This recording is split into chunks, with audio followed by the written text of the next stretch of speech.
Next question है, एक त्रिभुज एबीसी में यदि डी भुजा बीसी का मध्य बिंदु है तो सदिश द्वारा सिद्ध कीजिए AB प्लस AC बराबर 2AB। ठीक है, तो सबसे पहले एक ट्रायंगल बना लेते हैं। बिल्कुल पॉज करना तो। Yes sir. ठीक है, तो एबीसी में क्या बोला है कि डी भुजा बीसी का मध्य बिंदु है। तो बीसी का मध्य बिंदु क्या आ गया आपका डी, तो मतलब का बीडी और डीसी क्या होंगे आपके बराबर मध्य बिंदु है। तो अब वेक्टर विधि सॉल्व करना है, तो ये हमने लगा दिया, वेक्टर्स लगा दिया।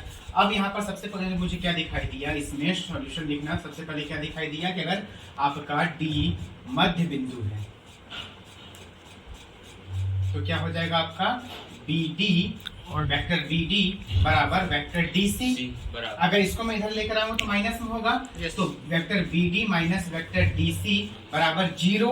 और अगर मैं इसका वेक्टर चेंज कर दूं तो यहाँ पे एक और माइनस आएगा, यानी कि vector BD minus minus CD is equal to 0, minus minus plus, तो vector BD plus vector CD is equal to 0। ये रिलेशन हमको बीच में यूज करना पड़ेगा। अब यहाँ पर आपको दो ट्रायंगल दिखाई दे रहे हैं, ये ट्रायंगल और ये ट्रायंगल।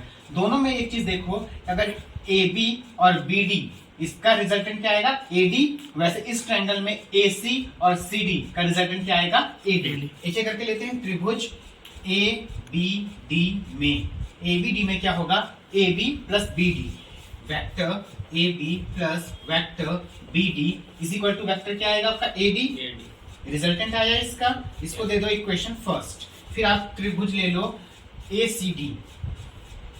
जब ACD में देखोगे तो AC प्लस CD किसके बराबर होगा AD, तो AC plus vector CD is equal to AD। ये आ गया इक्वेशन सेकंड। अब इन दोनों को प्लस कर दो, इक्वेशन फर्स्ट, क्योंकि जब प्लस लगा है ना प्लस करना पड़ेगा, इक्वेशन सेकंड। तो फर्स्ट क्या है AB प्लस BD, वेक्टर लगा लो। यहाँ पर क्या है आपका AC प्लस CD। ये तो पता है ना आपको कि लेफ्ट हैंड साइड से ऐड होगा, राइट हैंड साइड से। इधर क्या बचेगा आपका vector AD plus vector AD। अब यहाँ पर ध्यान दो AB और साथ में क्या लिख दिया, यहाँ पर देखो BD प्लस इसको पहले कर लो आप, AC को पहले लिख लो और यहाँ पर लिख लो BD plus vector CD is equal to AD plus AD 2AD। अब यहाँ पे देखो BD प्लस CD, ये मैंने प्रूव किया। यहाँ पर BD प्लस CD कितना होता है 0, तो मैंने यहाँ पर लिखा vector AB plus vector AC और BD प्लस CD की जगह क्या लिख सकते हैं 0 इज इक्वल टू 2AD। अब यहाँ पर कितना आ जाएगा AB, vector AB plus vector AC is equal to 2AD। यही हमको प्रूफ करना था, यहाँ लिख दो आप हेंस प्रूव्ड। आई होप समझ में आ गया होगा।